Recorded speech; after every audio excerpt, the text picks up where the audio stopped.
Olá! No programa Consulta ao Doutor, temas bíblicos de hoje, nós vamos falar de casamento de acordo com a palavra de Deus. Eu estou recebendo aqui no nosso estúdio o pastor Gabriel Michelazzo, que vai nos ajudar a esclarecer as dúvidas sobre este assunto. Então não sai daí que o Temas Bíblicos está no ar.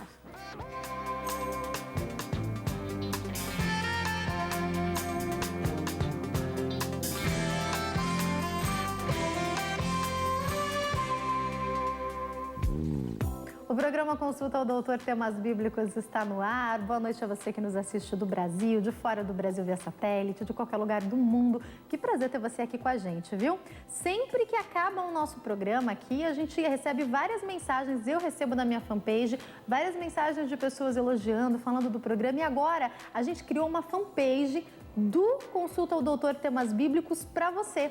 É só você entrar lá, procura lá no Facebook, facebook.com/Consulta ao Doutor, temas bíblicos. Você pode curtir a nossa página, mandar pra gente o seu recado e acompanhar as nossas publicações. A qualquer momento também, se você tiver uma sugestão de tema, um assunto que você gostaria de ver aqui, manda pra gente um e-mail. O endereço é temasbíblicos@hittv.com.br. E eu tô esperando também a sua participação através do site. Sabia que você pode acompanhar a nossa programação ao vivo, indicar para quem você quiser? O site é hittv.com.br. Lá você vai encontrar uma oportunidade de nos assistir ao vivo. Indica para toda a sua família. E olha, hoje a gente vai falar sobre casamento de acordo com a palavra. Eu estou recebendo aqui no nosso estúdio o pastor Gabriel Michelazzo. Tudo bem, pastor? Graças a Deus, tudo bem, Jaqueline. Boa noite quem está em casa. É um prazer estar aqui. O prazer é todo meu em recebê-lo aqui, pastor, falando hoje sobre um tema tão gostoso que é casamento. Lógico, o pastor cuida das reuniões do amor aqui na Igreja da Graça. E a primeira coisa que eu queria perguntar é, pastor, há quanto tempo o senhor começou a trabalhar com os casais, com os jovens solteiros? Como é que tem sido essa experiência? Olha, já faz praticamente 3 anos que eu trabalho com isso aqui na sede. Antes disso, não tinha feito um trabalho tão específico. Claro que já tive igrejas onde falei, tratei sobre o assunto, mas como qualquer outro assunto, né? Vida financeira, família, entre outras coisas. Quando eu fui chamado pelo pastor Jaime para trabalhar na sede aqui, foi quando ele me incumbiu dessas reuniões da vida sentimental. E dali eu fiz uma oração. Dali eu falei, Jesus, eu sei que o Senhor capacita nós de todas as coisas, mas eu não me sinto capaz de cuidar de uma área tão direcionada e ainda tão recém-casado, né? Na época eu tinha 2 anos de casamento praticamente.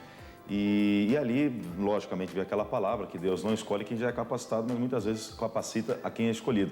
E de lá para cá, já que foi uma bênção mesmo, Deus abençoou muito, a gente vai se aperfeiçoando, à medida que a gente ensina, nós aprendemos também, e ali a direção está sempre crescendo, é uma bênção.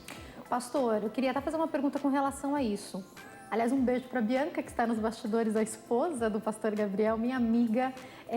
Conheço já há muitos anos a Bianca, já te conhecia também no ministério, muitas vezes estávamos auxiliando, né, numa mesma época lá na sede, e eu percebi uma diferença muito grande. Sempre atendi casais, mas depois que eu me casei, parece que a autoridade e a experiência muda completamente. Você concorda com isso? Concordo. De uma certa forma, a gente chama isso até de instinto, como qualquer outra coisa. Criança, né, que ninguém precisa ensinar como que se suga o leite do peito da mãe. Ela já nasce sabendo, é instintivo. O casamento é mais ou menos assim. Por que eu digo mais ou menos? Há certas coisas que você age meio que por instinto, pelo homem ter o lado de super proteger a família, de ser o cabeça, a mulher de saber as suas responsabilidades dentro do lar, como mulher em relação a tratar o marido.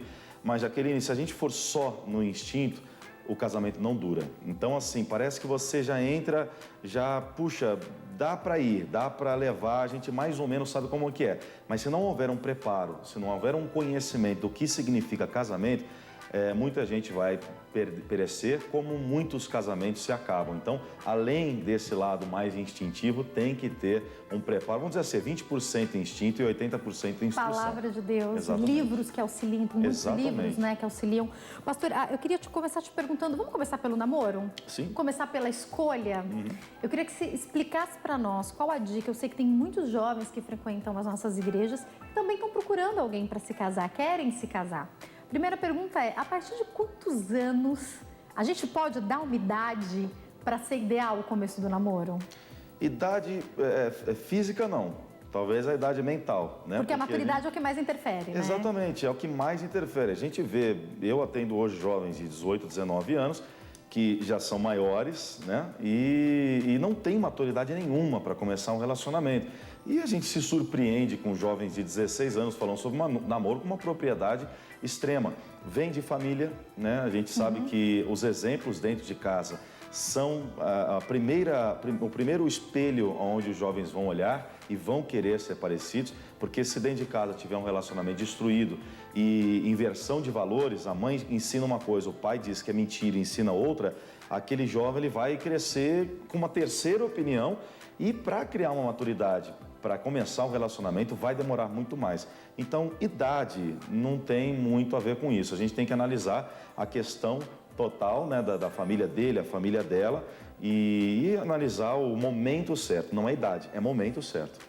Quero te perguntar sobre a importância dos pais e dos líderes nessa escolha. Eu sempre dou o meu exemplo aqui. Eu digo que quando eu comecei o meu primeiro namoro, eu estava super firme na igreja, mulher de Deus, mas os meus pais não gostaram do meu primeiro namorado. Um missionário, quando eu falei para ele, falou: filha, melhor não. Aí você fala: não, eu tenho certeza do que eu estou fazendo. E lógico, dá errado. Em compensação, tanto quando os meus pais conheceram meu marido, como quando o missionário conheceu o meu marido, à primeira vista eles já sentiram que era a direção de Deus. Isso não conta muito também, pastor? Conta, na verdade, no início é praticamente essencial. Por que a pessoa diz, como você disse, o primeiro namoro, não é isso mesmo, é de Deus, a coisa vai dar certo? Está totalmente influenciada pelos seus sentimentos. E é claro que os seus sentimentos, a paixão, nunca vai dizer que você está errado. Quem tem experiência vê de fora, vê tudo diferente, É claro que sim, porque a paixão, como diz lá fora, né? Não, eu morreria por essa pessoa, e tem gente que mata por essa pessoa. Isso nunca foi e nunca vai ser amor.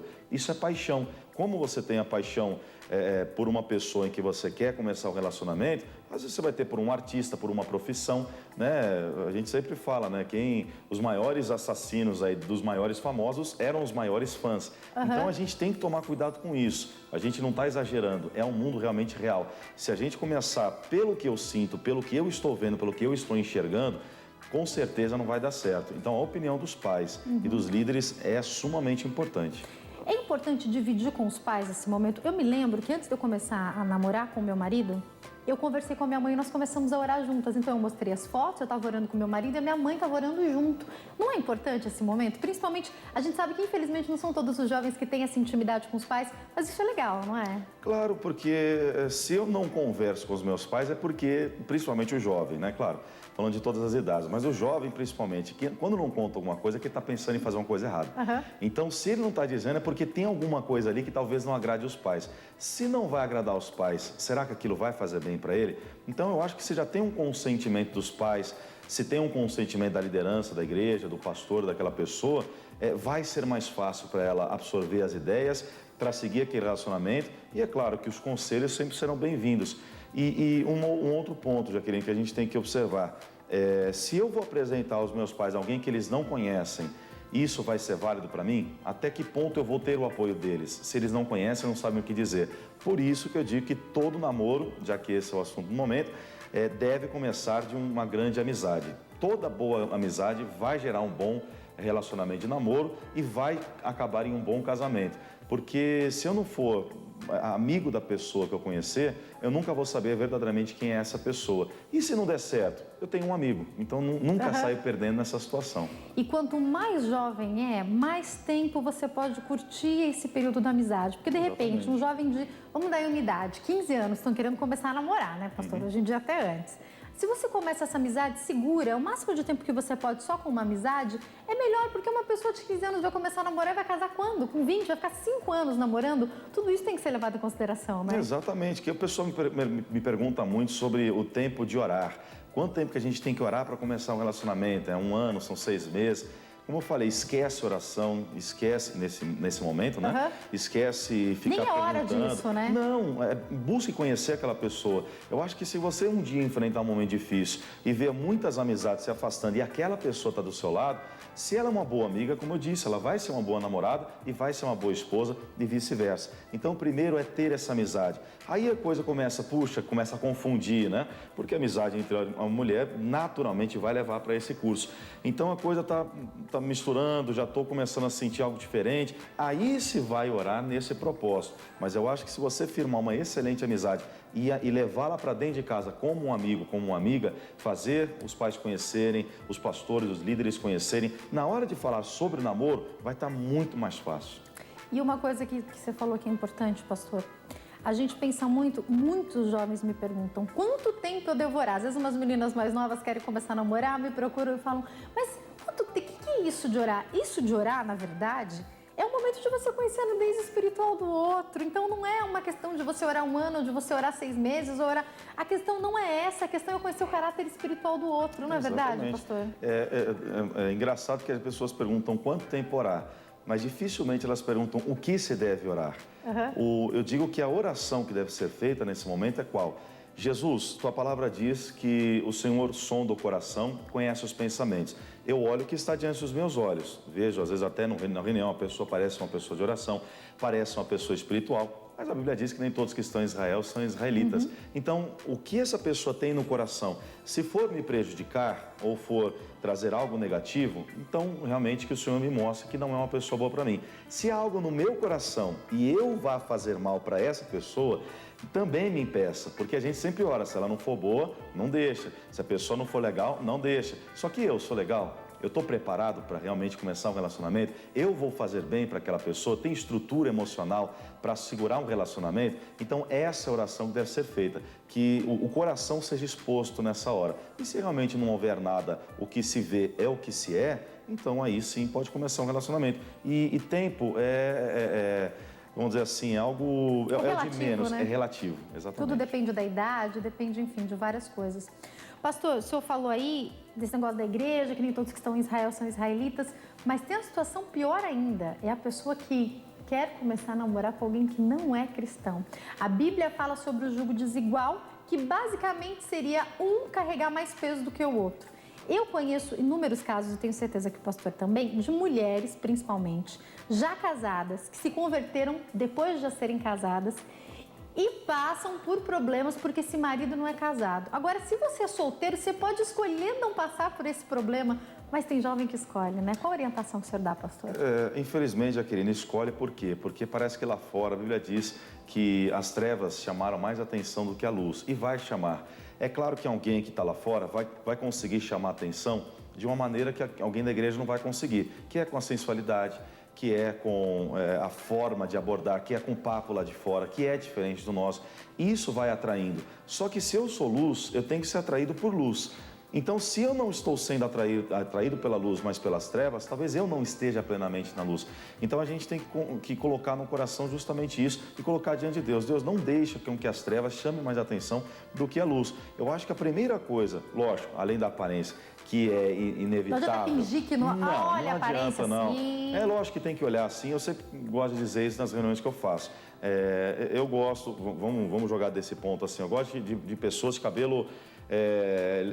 liso, vamos dizer assim. Se eu gosto assim e eu tô me atraindo por alguém que não é dessa maneira, de repente, eu vou me casar e vou morar do lado de alguém que é desse jeito, eu vou me sentir tentado. Então, se o meu perfil é esse, eu devo buscar isso. Tem gente que gosta de gordinha, tem gente que gosta de magrinha, tem gente que gosta de alto, tem gente que gosta de baixo. Por isso que tem gostos diferentes, né? Exatamente. E pessoas procure o seu perfil, diferentes. porque você vai acordar para sempre do lado daquela pessoa, né? Exatamente. Então, esse negócio de olhar para o lado não pode existir.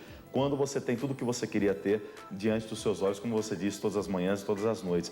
Então, esse negócio de você buscar lá fora é enrosco, é perdição, e é mais fácil, eu costumo dizer, essa pessoa tirar você da igreja do que você conseguir levá-la para Jesus. Sem dúvida nenhuma, é uma orientação super importante. Então, gostei disso que você falou, pastor. Será que você está totalmente na luz, se encantando pelas coisas das trevas? Às vezes não. Você tocou num ponto também muito importante. Eu sei que o pastor Gabriel fez isso. Eu quero falar sobre galantear. As moças hoje, infelizmente, muitas vezes elas estão indo com muita sede, né? Não. Principalmente quando chega numa idade, que não é o caso porque a sua esposa casou bem nova, mas as meninas que vão chegando aos 30 anos parece que começam um desespero, pastor. Você deve ver muito isso. Eu tenho muitas amigas assim, eu também me casei com 27 anos. Começa a dar um negócio na mulher, pastor. Você fala assim, e agora eu não vou conseguir casar. Tem o relógio biológico, porque a mulher pensa assim, eu quero ficar uns 2, 3 anos casada para daí ter filhos. E daí começa a se desesperar porque os anos vão passando. E às vezes a mulher vai dar em cima desse homem. Até que ponto isso está errado, até que ponto pode isso na igreja, pastor? Na verdade, o chamar a atenção, eu sempre digo isso. Se você está na luz, o que vai te chamar a atenção? Outra luz, outra fonte de luz.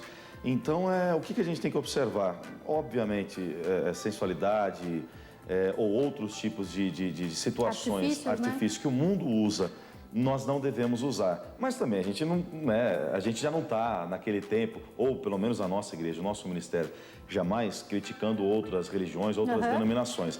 Mas é claro que nós aqui, nós temos uma maneira diferente de pensar em relação àquele negócio de não cortar cabelo, não fazer unha. Os usos e costumes, exatamente. Né? Então, você usar de algumas situações, alguns artifícios, para poder chamar a atenção, tudo bem, como cuidados, né? E você tentar mostrar para aquela pessoa que você pode ser, sim, alguém que vá acrescentar algo na vida dela. Agora, você trazer as coisas do mundo para dentro da igreja é perigoso, porque é bem provável que você consiga chamar a atenção de alguém que talvez não esteja tão firme como falávamos anteriormente, e aí os dois vão no caminho das trevas muito facilmente. E depois podem até se casar, mas vai ser difícil ter um casamento bem sucedido, né? Claro, com certeza. Pastor, eu quero falar um pouquinho sobre relação antes do casamento. A gente pode falar sobre isso? Eu acho um tópico muito importante para a gente falar. Sei que tem muitos jovens nos assistindo. Recentemente eu fui convidada para, em um acampamento, falar às solteiras. E algumas mulheres casadas participaram também, algumas já divorciadas. Todas as mulheres casadas que fizeram sexo antes do casamento tinham uma história de tristeza para contar, mesmo tendo se casado com aquele homem. E quando eu conversava com as meninas, tendo uma história diferente, eu peguei exemplo dessas mulheres e elas contaram a história de tristeza que elas tiveram. Algumas delas até continuam casadas, mas pagam um preço desnecessário, às vezes engravidaram antes de se casar, às vezes o filho, quando a mãe hoje cobra, filho, não faz sexo antes do casamento, o filho fala, mas você engravidou de mim antes do casamento? É uma coisa que a gente pode não viver. Essa é a diferença do namoro cristão, não é verdade? Exatamente, o namoro santo. A Bíblia diz que todo leito seja sem mácula.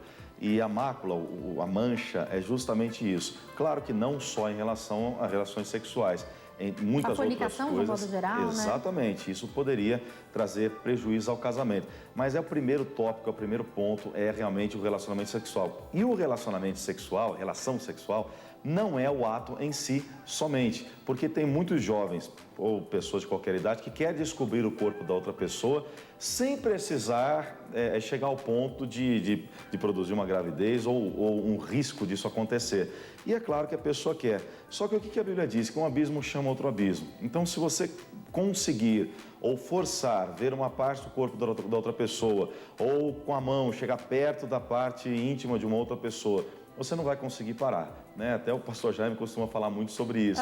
Ele fala, o cara que começa e a outra pessoa cede, ela vai deixando, eles vão parar na cama, né? Se ele não parar na cama, ele tem algum problema sério. E se tiver esse problema, porque é bom procurar um médico. Né? Exatamente. A pessoa que não vai, não pela santidade, ela tem algum tipo de problema. Então, é claro que carne, como você falou bem disse, a carne ela vai desejar o errado, o proibido, a concupiscência da carne, como diz. E a concupiscência leva à devassidão. No casamento, é isso que vai ser procurado. Se no namoro foi procurado aquela parte proibida, no casamento também tem coisas proibidas. E se ela procurou no namoro, no casamento ela vai procurar. Chega a devassidão, aí vem o adultério, a pessoa se separa, ela não quer mais saber de um namoro santo para casar de novo, ela não tem tempo para isso, nem carne para isso, aí ela vai procurar o pecado. E aquela pessoa que queria um relacionamento abençoado, no final dessa história perde até a salvação. Parece papo de pastor, que parece que às vezes é meio exagerado, que vai dar tudo errado. Não é assim. Então, se você tiver a santidade no namoro e preservar essa santidade, você vai com certeza ter um relacionamento de casado bem sucedido. Os probleminhas do casamento, as lutas do casamento vão ser facilmente vencidas se um casal conseguiu ser fortalecido lá atrás. Mas se lá atrás eles caíram, no casamento vão cair também. Então, toda fase de namoro, de noivado ou da amizade que eu falei no começo, é uma preparação para casamento. O namoro cristão não começa para curtição, que nem é no mundo. Vou beijar, se eu gostar de beijar, eu vou ficar. Se eu gostar de ficar, quem sabe eu não namoro. No namoro cristão não existe isso. É namorar para se casar. Então, se eu não estou bem preparado no namoro, eu nunca vou estar bem no casamento. E uma coisa muito importante, seguindo exatamente a lógica de raciocínio do pastor, acho que até eu já ouvi, não lembro se foi o pastor Jaime, acho que foi o missionário, pregando a respeito disso, é você poder sair de cabeça erguida de um relacionamento que não deu certo. Exatamente. Então, você namorou uma pessoa da igreja, não deu certo por algum motivo, você sai de cabeça erguida, pode cruzar com ele amanhã, apresentar seu novo namorado, a pessoa que você vai se casar. Isso também conta muito, né? Exatamente. Imagina só hoje um jovem que tem até alguma atividade na igreja, né? Seja Obreiro, da juventude, né? obreiro, de repente se enrosca com uma pessoa, acaba caindo com essa pessoa, amanhã passa-se um tempo, ela está no altar de novo apresentando um outro namoro. E está ali, olha pessoal, esse rapaz de Deus, essa moça de Deus, vai se unir a essa outra moça, esse outro rapaz de Deus, e a pessoa está ali sentada e fala, mas é um sem vergonha mesmo. Eu sei o que essa pessoa fez, eu sei que nós fizemos. O que você falou, entrou num relacionamento pela porta da frente, caso não dê certo, saia pela porta da frente, você vai sempre ser bem visto pelas outras pessoas e pode ser usado numa hora dessa para salvar outros relacionamentos também. Pastor, ainda falando sobre isso, como aconselhar alguém ao término de um namoro? Porque assim, a gente tem uma orientação, eu acho que é uma orientação bacana para qualquer jovem. O ideal é que você namore para se casar, é lógico isso, e quanto menos namorados a gente tiver, melhor, é lógico, é óbvio. Só que às vezes a pessoa erra, como a gente falou daquela questão do primeiro namoro, às vezes você está tão envolvido pela paixão, não era. E daí, orientar o término do namoro. É melhor, às vezes, terminar do que se casar e entrar num casamento frustrado, pastor? Bom, eu costumo exemplificar de uma maneira que explica bem isso. Imagina você indo para um aeroporto e vai fazer uma viagem para qualquer lugar. E ali alguém te chama de canto e fala assim, é o seguinte, tem 100 aviões nesse aeroporto, só que um deles a gente sabe que está com defeito e vai levantar voo para cair. Não vai conseguir chegar ao seu destino. Só que tem 99 que estão em perfeito estado. Qual que é o que está com defeito? Não sei. Está aí no meio. Você entraria em algum deles? Puxa, 99% de chance de acertar, é claro que eu vou acertar. Quase 100%. Mas sempre tem aquele que vai pegar esse 1%. Se eu tiver 1% de dúvida que aquela é a pessoa que vai me fazer feliz e que eu vou fazê-la feliz, cai fora. Eu oriento sempre disso, porque esse 1% é sempre o avião que vai derrubar em alguma parte da sua vida. Então, esse 1%, será que essa é a pessoa certa? Será que ao longo do relacionamento outras pessoas não me chamaram mais atenção, não me fizeram sonhar com elas, ao invés de sonhar com a pessoa com quem eu estou? Não tenho certeza, esse tipo de personalidade dela não é algo que me cativa tanto, porque um ano de relacionamento, Jaqueline, 2, 3, 5, todo mundo aguenta. Mas a gente está falando de 50 anos, de 30, 40, inteira, né? Da vida inteira, exatamente. Às vezes, aliás, mais tempo casado do que solteiro, provavelmente, para muitos de nós, né? Exatamente. Então, se a gente não olhar por essa ótica, a gente não consegue. Por que muitos jovens vêm perguntar, pastor, eu às vezes não estou tão contente, mas já está tudo comprado, já tem data. Noivo, já tem data. Exatamente. E eu aconselhei, inclusive, recentemente, um jovem que veio falar comigo, ele falou, pastor, casamento está marcado, a gente já está entregando os convites, mas é uma coisa que eu sei que não vai dar certo. Eu não sinto amor suficiente por essa pessoa para ficar mais um ano com ela, que dirá a vida inteira. Só que está tudo feito, tá? Todo mundo, a família, todo mundo em êxtase. Eu não posso terminar. Eu falei, pode. Porque por mais que você fique, é o que o missionário fala, amarelo por um tempo, é melhor ficar vermelho o resto da vida. Então, assim, tire o comodismo, né? Porque o que deixa muitos casais se casarem não felizes é o comodismo, estar acomodado à situação, o medo de se eu terminar agora não conseguir um outro relacionamento, ou a situação familiar, vão me ver com que olhos? Hoje, talvez não te vejam também. Puxa, mas está terminando por quê? Mas é muito melhor que você querer um divórcio amanhã e te verem com olhos muito piores do que hoje. Sem dúvida. E olha, a oração te ajuda demais, viu? Eu tenho que já ir para o break daqui a pouco, mas eu queria te fazer uma pergunta. Tem um seminário vindo por aí, né? Queria que você contasse um pouquinho dele pra gente. Agora pode adiantar alguma coisa? Alguma coisinha a gente pode adiantar. Primeira mão, hein, aqui no nosso programa. E é primeira mão mesmo. Ah, que bom! A gente só está conversando nos bastidores com quem vai ajudar. Nós vamos ter um apoio muito legal aí de pessoas que estão conosco. Eu tenho uma fonte muito boa, entendeu? Tem, né? Tem uma fonte muito boa. Já percebi, você falou disso sem comentar nada. Mas aí para esse próximo mês, no mais tardar abril, a gente começa nosso seminário pré-matrimonial da Graça de Deus, antes do Sim. Então é um seminário de um mês aproximadamente, que vai falar tudo sobre casamento. Então ele vai ser para namoros, né, para casais, só para casais, né?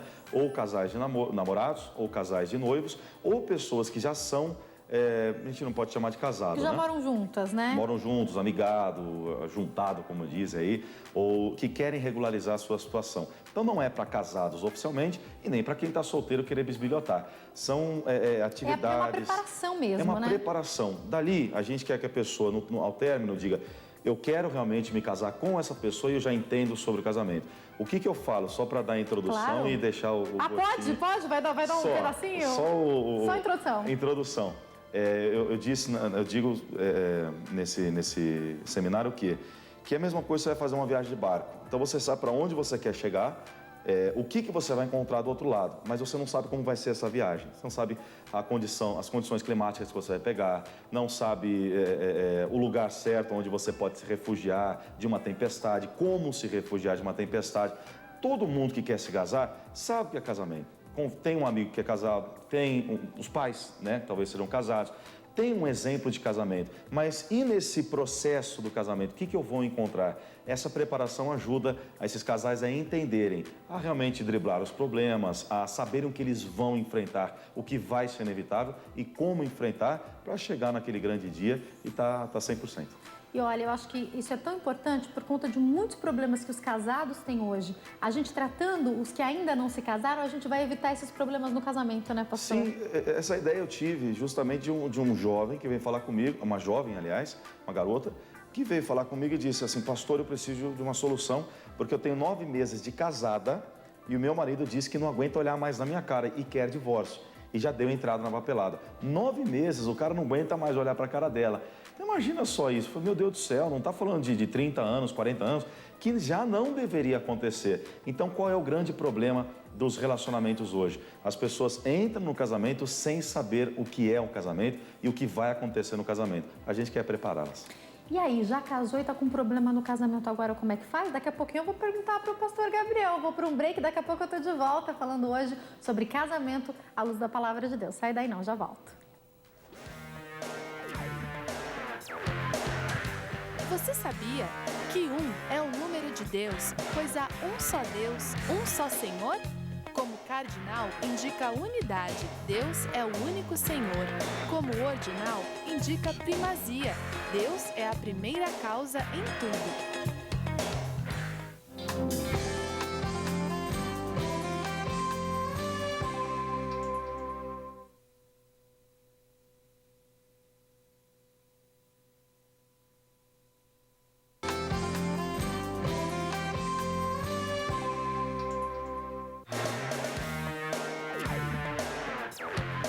Você sabia que a necessidade de possuir um lugar para sepultar a sua esposa Sara faz com que Abraão se torne proprietário de uma pequena área na Terra Prometida, que assim se torna como que uma antecipação da conquista de todo o resto do país? Temas Bíblicos está de volta, hoje recebendo o pastor Gabriel Michelazzo aqui no nosso estúdio, esclarecendo as nossas dúvidas sobre casamento. Pastor, vamos falar agora sobre, a gente falou no bloco anterior sobre os solteiros, vamos falar agora sobre os casados. E a primeira pergunta que eu gostaria de fazer é sobre papel do marido e papel da esposa. Efésios capítulo 5 fala bastante sobre isso, mas na prática às vezes é um pouco complicado. Queria que o senhor explicasse para nós o que é ser uma mulher submissa, o que é ser um marido que dá vida pela esposa como Cristo deu para a igreja. Vamos começar pelo papel da esposa? Vamos. Por favor. Bom, o papel mais importante da esposa é a submissão. Só que muitas pessoas entendem errado essa palavra. Acho que submissão é você não poder falar, submissão é você não poder dar opinião, submissão é você sempre dizer sim a tudo que o marido fala, e está errado. A gente não pode, eu mesmo sendo homem, não posso ser omisso nisso, muito menos machista nessa hora, né? A gente tem que entender o seguinte, o que é submissão? Existe uma missão. O que é estar submisso? Estar debaixo dessa missão. Qual é a missão do marido? Para entender a missão da esposa, a gente tem que entender a missão do marido. Fica à vontade. Ser o cabeça do lar. O que é ser o cabeça do lar? Não é tomar as decisões sozinhos, mas é você ter o pulso diante de Deus de saber controlar a situação, as crises, as situações de crise dentro de casa.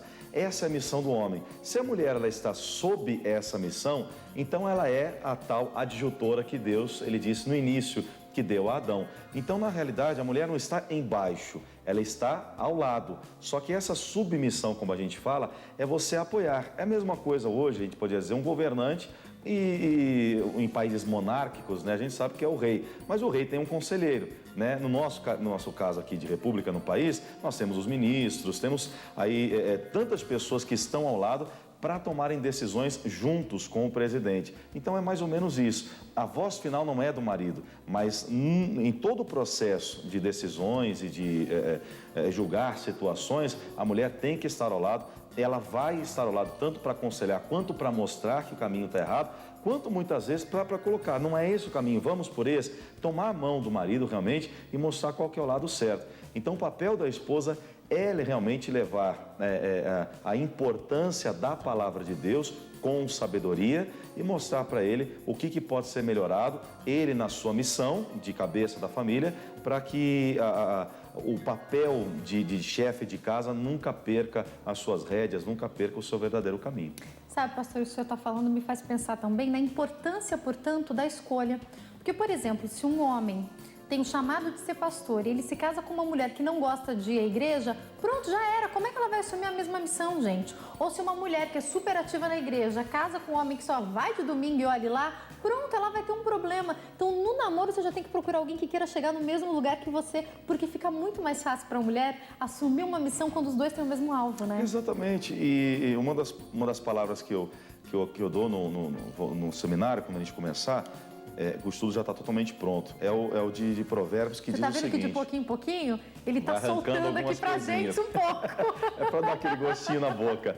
A gente fala sobre um versículo que diz: com sabedoria se edifica a casa e com inteligência ela se firma.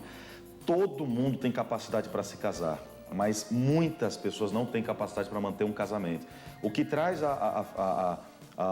o que leva uma pessoa a conseguir se casar é a sabedoria divina, na escolha, como a gente falava, em você conseguir conciliar a santidade com um relacionamento que muitas vezes hoje em dia o mundo mostra como algo carnal e supérfluo, você cuidar de corpo e outras coisas assim.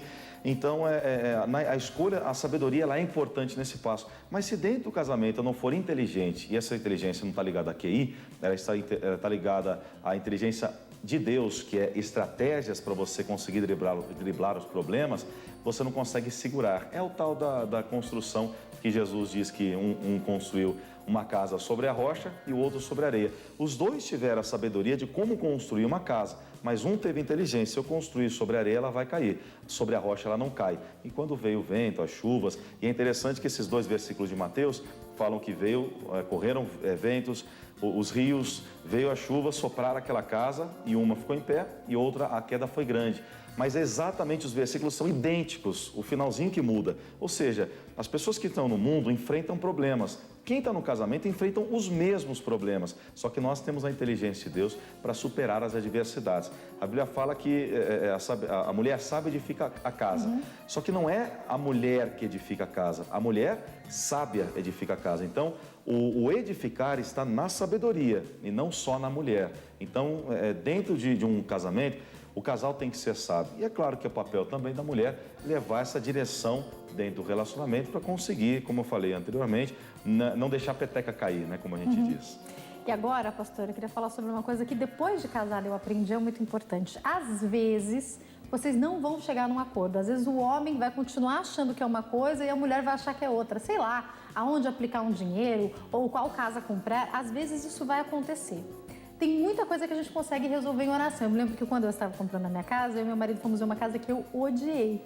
E ele falou, vamos orar? Enquanto ele orava para a casa dar certo, eu falava, Senhor, toca no coração dele, eu não gostei dessa casa. Tal da oração contrária que o pessoal fala lá fora. Eu falei, Senhor, toca no coração dele. E depois nós compramos a casa que nós dois queríamos. Mas por que eu tô falando isso? Muita coisa a gente vai resolver em oração, mas já aconteceram casos em que eu cedi a vontade do meu marido, mesmo não concordando, porque eu compreendo que, biblicamente, a gente tem que, mesmo que até vá dar errado alguma coisa, a mulher tem que apoiar o marido e a decisão final tem que ser dele. Você concorda com isso, pastor? Na verdade, assim, em primeiro lugar... claro, se não for alguma coisa fora da palavra de Deus, é óbvio, né? A oração é o primeiro ponto, como você bem disse, né? Um casal que ora juntos em uma determinada situação para tomar uma decisão, escolher, é perfeito. Por quê? Porque, como você falou, seu coração fechou para essa casa. Isso aconteceu inúmeras vezes comigo e com a minha esposa também dentro de casa. Só que parece que dá aquele clique e fala assim, não, pode ser legal, realmente. Você vê que é uma mudança no coração da parte de Deus. A gente até brinca dentro de casa, fala assim, caramba, a sua oração foi mais forte que a minha. A gente brinca, porque Deus mudou o coração. Quando realmente não dá, ainda continua irredutível em relação a algo, aí um dos dois, não só a mulher, Jaqueline, mas o homem também, pode fazer isso. Dar o braço a torcer e, por querer agradar a mulher, acabar, tá bom, então vamos fazer dessa maneira. E se os dois continuarem irredutíveis e a oração não funcionar? Ela quer o A, eu quero o B, vamos escolher o C.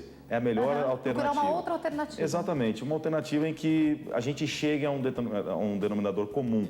É o mais importante. O homem tem mais dificuldade de ceder, não tem? Eu sei que você é homem, pastor, mas pelo que você percebe dos atendimentos, o homem tem um pouco mais de dificuldade de ceder ou não? Sim, com certeza. Ah, obrigada, era só isso que eu queria ouvir. Obrigada. Não, sem a menor dúvida. Né? E eu sou um deles, eu tenho muita dificuldade para ceder. É claro, eu gosto muito de dar, como eu costumo dizer, a Bíblia diz que é melhor dar do que receber. Então ali sempre que você dá, Deus dá um jeito de te recompensar. Então é claro que o ceder é importante, mas o homem realmente é um pouquinho mais difícil nessa hora de ceder e tudo mais, nessa hora que o homem fica mais turrão e quer. O mais importante, aquilo que você até citou, que a resposta final sempre vem dele. Eu acho que se o homem tiver a direção de Deus, a mulher deu opinião, mostrou, eles oraram juntos e Deus deu a direção para o homem tomar a decisão, então deixa o homem tomar a decisão. Por quê? Algo muito importante. A Bíblia fala que o homem é o cabeça. Se a mulher também quiser ser a cabeça, imagina que situação dá. Eu até uma vez expliquei isso numa palestra que eu dei, falando sobre essa duplicidade de cabeça dentro de casa. Aí eu busquei até na internet e mostrei algumas fotos da internet de crianças que siameses, só que no caso de só duas cabeças e um mesmo corpo. Quando eu olho pela primeira vez aquela foto, não só de criança, mas até de animais, que acontece isso, nas tais aberrações da natureza, a primeira coisa que vem na cabeça, com todo respeito, parece um monstro. Dentro de um casamento, a mulher que ela quer ser cabeça junto com o homem, ela monstrifica o casamento. Fica aquela coisa sem ordem, sem direção. Então, sim, a mulher muitas vezes ela tem que olhar e deixar o marido tomar aquela decisão, aquela atitude, só que ela é totalmente influenciadora com Deus, com a Bíblia aberta, para poder fazê-lo pensar direito, orar, que é mais importante, e tomar as decisões corretas. O senhor falou tudo. Olha, com Deus a gente consegue, parece impressionante, mas às vezes a gente ora, em casa a gente também tem essa brincadeira, às vezes quando cada um quer ir para um lado, os dois a gente ora junto e os dois também oram. Vamos ver qual que é a oração mais forte. Às vezes o marido fala, essa sua oração foi forte mesmo, que não deu certo aquilo lá. Ou eu falo para ele, e não deu certo. E eu acho muito, muito importante o casal ter essa vida de oração, um diálogo. Porque em algum momento eu tive que falar pro meu marido que eu não queria aquela casa, eu tava orando, eu falei, amor, não quero. Tudo bem, eu tô orando com você, mas não quero. E daí orei e Deus colocou no coração dele. E também a oração, porque às vezes não dá pra mulher falar algumas coisas ou pro homem falar algumas coisas. Tem coisa que a gente resolve só na oração, né? Exatamente, porque às vezes você vai falar, por que você quer que seja dessa maneira? Porque assim, assado. Porque eu vou explicar o meu lado. E por que você quer dessa? Eu quero por causa disso, aquilo. Ela vai explicar o lado dela. Biblicamente, o que é melhor? Então, a gente tem que buscar pela palavra de Deus. E às vezes nem você ali buscando, porque tem sempre aquelas coisas, isso acontece muito, mas muito, quando casais cristãos vêm conversar comigo. Eu digo que é melhor assim, porque a palavra de Deus diz isso. Aí ele diz, mas eu digo que é melhor porque a palavra de Deus também diz isso. É o tal do, claro, não dizendo que um é o Satanás, mas é o Satanás e o Jesus, né? Mas a palavra diz isso, mas nem só de pão viverá o homem. Mas ele diz aquilo, mas a diz. Então sempre vai haver uma discussão, um versículo que vai me favorecer e um versículo que vai favorecer a outra pessoa. De preferência sem contexto, né? Só o versículo, né? Só o versículo, lógico, claro. Né? A história não importa. O que importa é o que foi dito ali naquele versículo, esquece o resto. Então, por isso que a oração é mais importante, porque ou Deus vai dar a flexibilidade ao outro coração de ceder, ou Deus vai mostrar de alguma forma que um dos dois estava errado, ou às vezes os dois, Jaqueline. Tem muitos casamentos que às vezes os dois estão indo para uma direção totalmente errada e não sabem. Salmo 17, versículo 5. Dirija os meus passos nos teus caminhos para que as minhas pegadas não vacilem. Se o casal quer realmente ter uma direção de Deus, eles precisam buscar essa direção para não tropeçar. Porque o tropeço, se a Bíblia diz que se um está caído, o outro está ali para levantar, imagina os dois tropeçando juntos. Então é mais complicada a situação. A direção de Deus sempre vai levar para o caminho certo. Agora, pastor, uma outra coisa interessante também, daqui a pouco eu vou falar sobre aqueles que estão casados e o cônjuge não é casado, não é cristão, já vou falar sobre isso. Mas ainda falando sobre o casal cristão, queria que o senhor falasse um pouco sobre a importância, ainda continuando com esses papéis não serem invertidos. Eu entendo, até compreendendo o que a Bíblia fala em Efésios capítulo 5, ou a gente pode ler 1 Coríntios 7, com as orientações que Paulo dá, eu consigo compreender a importância da mulher ser cuidada pelo homem. Eu acho que isso faz parte de uma maneira tão incrível. Se a mulher tenta tomar o lugar do homem, o casamento parece um monstro. Já aconteceram vezes depois de casada, de eu ter pesadelo, acordar, ver que meu marido está lá, parece que você dorme mais tranquilo. É uma coisa que é até espiritual também, não é essa proteção? Claro, na verdade, eu podia dizer que é tanto espiritual quanto histórica. Né? Se tudo começou com Adão e Eva, a gente tem que buscar de lá da nossa raiz, seres humanos, o que acontecia. Eu vejo que até o caso do pecado original, que foi a história de Adão e Eva, que Eva comeu fruto, decidir comer aquele fruto ou não era papel da Eva, era do Adão. Ela ao menos consultou, ela ao menos perguntou se era certo, só que também a gente leva para o outro lado que cadê Adão nessa história, né? Quando a Eva estava comendo e batendo papo com a serpente, onde é que ele estava? Cadê ele? Então, assim, esse papel deveria ser dele. E a mulher também, Jaqueline, ela tem que procurar o homem, porque às vezes ela diz, não, isso é o certo. Ela vai e faz. E depois diz, eu fiz. Faz que também é bom. O homem ali influenciado pela situação, como eu falei, a gente tem que buscar a raiz.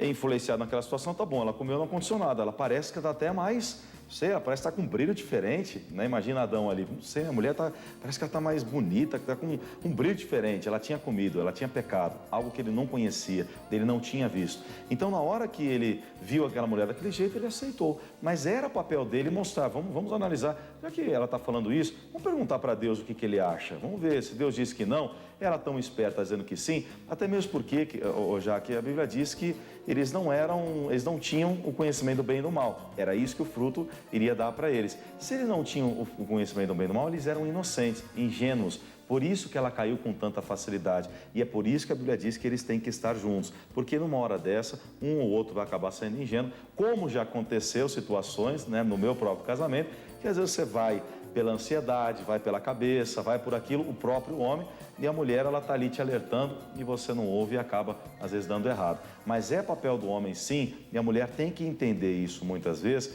que numa hora em que foi feita a oração, Deus deu a direção, ele tem que tomar frente. E é o grande problema dos maiores relacionamentos, o homem que não toma frente. Não, mas pastor, primeira coisa que eu vou falar, eu tive essa dificuldade, acredito que a sua esposa deve ter tido também, porque somos mulheres que já éramos praticamente independentes financeiramente. Exatamente. Então você compra o shampoo do valor que você quer. Você quer comprar aquele creme mais caro? Você, imagina, Bianca, consumista, sua esposa? Imagina, sei que não.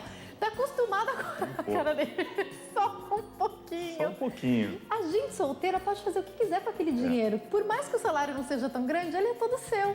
Aí você casa e descobre que você não pode mais comprar um shampoo tão mais caro sem avisar o seu marido. Porque às vezes ele estava contando com aquele dinheiro para comprar alguma coisa para casa, meu Deus do céu. É uma dificuldade, né? Até a gente engrenar isso, né? É verdade. Eu costumo dizer pro lado do homem que o homem, ele tem que passar o quê? O que você falou, de você acordar à noite e às vezes de repente ver o marido do lado e ficar mais calmo. O homem tem, por obrigação, que passar segurança para sua esposa em todas as situações. Ele tem que tomar essa frente, né? Tem que tomar frente. Tem situações que, por exemplo, vou te dar um caso que acho que é diferente do seu. Na minha casa, quem cuida do dinheiro é a minha esposa. Ah, eu acho isso muito bonito. Porque nós dois somos... Não, na minha casa, quem cuida do dinheiro é meu marido, porque eu sou muito mais consumista que ele. Então, a gente botou no papel para ver quem que era mais consumista. E apesar dela ser a campeã das mulheres, eu sou mais. Ela é a campeã das mulheres, imagina. Porque assim, ela no último passo ela para. Eu vou parar quando eu já dei o 10º depois de ter tomado a decisão. Então, no lado financeiro, ela que organiza, ela que faz essa parte. Mas é interessante você dar essa dica. É bom o casal sentar. O meu marido é administrador, então para ele fica muito mais fácil administrar as contas. Não tem um que deva administrar. É bom pegar, de repente, o que é mais consciente do casal, né? Só que teve uma oração que teve que ser feita antes. Porque assim, aquele negócio, na minha mão era o tal do vendaval. Na dela, vi um furacão em cima. Era terrível. Ela sempre foi pior do que eu. Mas quando a gente viu... Bianca, de todas as minhas amigas, sempre foi a pior. Só queria colocar isso. Todas as pessoas que eu conheço, realmente foi a pior. Um dia ela vai estar aqui do lado para se defender, mas como não está... Então, deixa eu falar. Então, assim, a gente teve que orar para pedir uma direção para quem que realmente ia tomar conta. E a gente, por bem, decidiu, por uma direção divina, que seria ela. Chegou até ficar na minha mão durante um tempo e eu não dei conta do recado.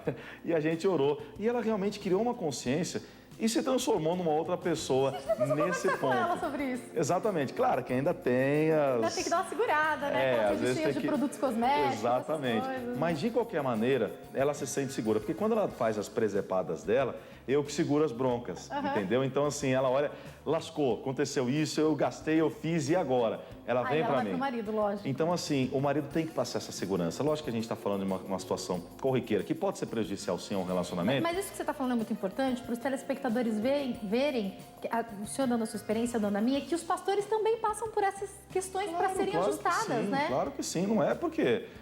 eu posso fazer uma reunião de vida financeira amanhã, mas, de repente, não saber administrar como deveria. Por isso que a gente deve buscar a direção de Deus. É por isso que o pastor Jaime sempre fala, eu não prego o que vivo, mas luto para viver o que eu prego. Então, mas é claro que a gente está sempre diante de Deus com a direção dele. Mas aí vocês olha só que segredo espiritual interessante, orar. Né? Oração. Porque às vezes, para decidir, porque não adianta, um tem que cuidar mais, assim, tem que estar mais Porque eu falei, atento. deixa eu tomar conta, por esse lado do homem. Eu vou resolver, eu vou tomar conta, eu vou administrar. E eu fiz um monte de besteira. E ela falou assim, tá bom, agora é a minha vez. A gente colocou diante de Deus. E ela orou muito, até mais do que juntos, ela orou muito. E ela, Senhor, me dá sabedoria, me dá discernimento, me ajuda.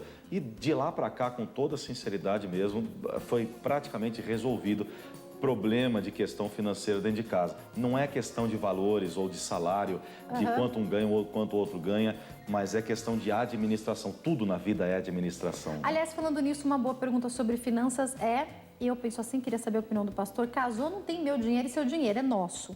Para todos os casais isso funciona, pastor? O que o senhor observa? É mais funcional do que separar. Porque é aquele negócio que você falou, né? De repente eu estou precisando de alguma coisa, porque há uma variação aí de quantidade de salário, de dinheiro, de salário que a pessoa recebe, e de repente às vezes um ganha mais que o outro, então por isso eu tenho mais vantagem, eu posso comprar coisas melhores. O ideal realmente não é só juntar, não é fazer um bolo só, é separar as coisas, prioridades. O que é mais importante? Primeira coisa, a gente tem que morar. Né? Até casa de árvore, você paga aluguel se você for morar. Inclusive, uma matéria recentemente de uma casa de cachorro que a americana lá comprou, pagou quase 800 mil reais falando nisso. Inclusive. Então, exatamente, até o cachorro tá penando nessa hora, né? Que às vezes dorme na cama junto com o casal. Então, tem que ter. Quais são as prioridades?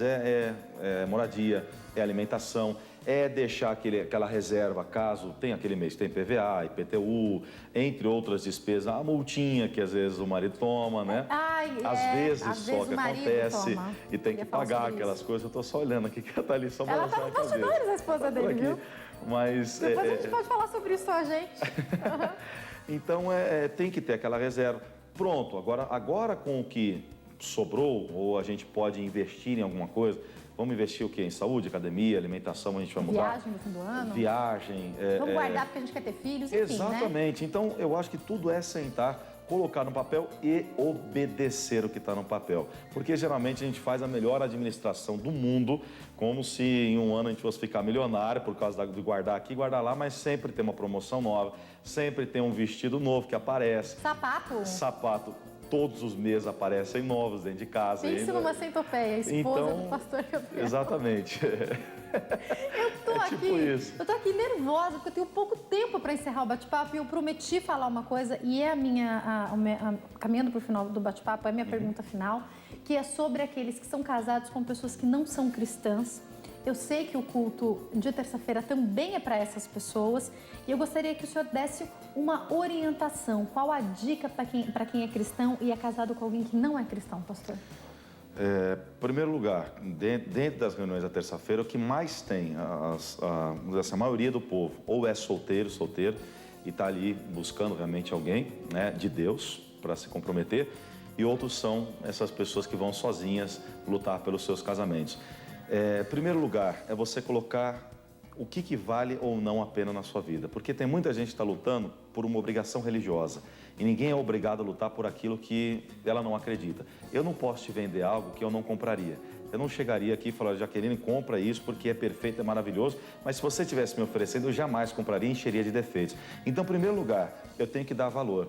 Na maioria dos casamentos que eu faço, eu dou uma palavra sobre aquele homem que foi uma parábola de Jesus, ele diz que ele foi em busca de boas pérolas. E achando uma pérola de grande valor, vendeu tudo quanto tinha e comprou aquela pérola. Eu digo que muitos poderiam chamá-lo de louco. Como você vai vender tudo o que você tinha? Tudo o que você tinha, tudo. Naquela época, gados, fazendas, sua casa, para comprar uma pérola. Muita gente a chamaria de louco. Mas é o que a gente faz quando a gente se casa. Você esquece de... Eu esqueci de qualquer mulher que já entrou na minha vida ou poderia entrar para possuir aquela pérola que eu dei aquele valor. Só que lá atrás a gente deu, hoje a gente se esquece. E hoje, porque eu sou de Jesus e de repente o cônjuge não é, a gente parece que perde os valores. Então, em primeiro lugar, não perder o valor que você deu àquela pessoa. Se de alguma forma você deu, porque ela tinha. Então, vá primeiro pelo amor.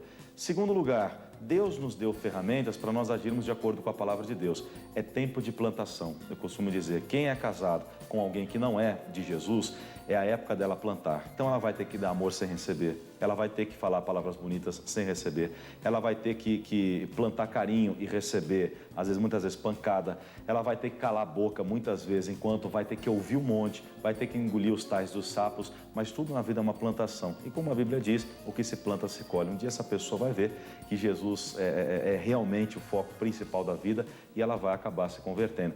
E o mais importante, em terceiro lugar, para terminar, Jaqueline, o testemunho. Não adianta eu sair na igreja, passar o dia inteiro na igreja, querer ser obreiro, fazer vigília toda semana, chegar em casa, estou na igreja, porque meu Deus é mais importante, querer abandonar a família. Eu tenho que dar um bom testemunho. Se eu levar Cristo para dentro de casa, como eu digo, né? Às vezes a pessoa diz, é difícil levar meu marido para a igreja, ou minha esposa para a igreja, mas é fácil levar Jesus para minha casa.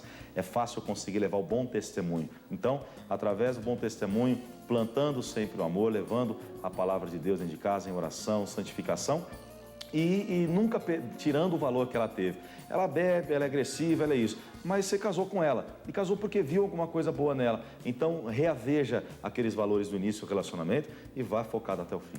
Lute por isso, né? Lute por isso.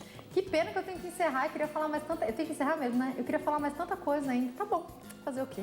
Pastor, eu vou te convidar para voltar mais vezes, é o que eu posso fazer. Foi um prazer recebê-lo aqui. Quem quiser entrar em contato, tem Twitter, né? Não. Não? Não. Tá errado esse Twitter? Tá errado. Instagram? Instagram tá certo. Isso. É @GabrielMZZ. Isso, @GabrielMZZ, eu tenho ali no Instagram.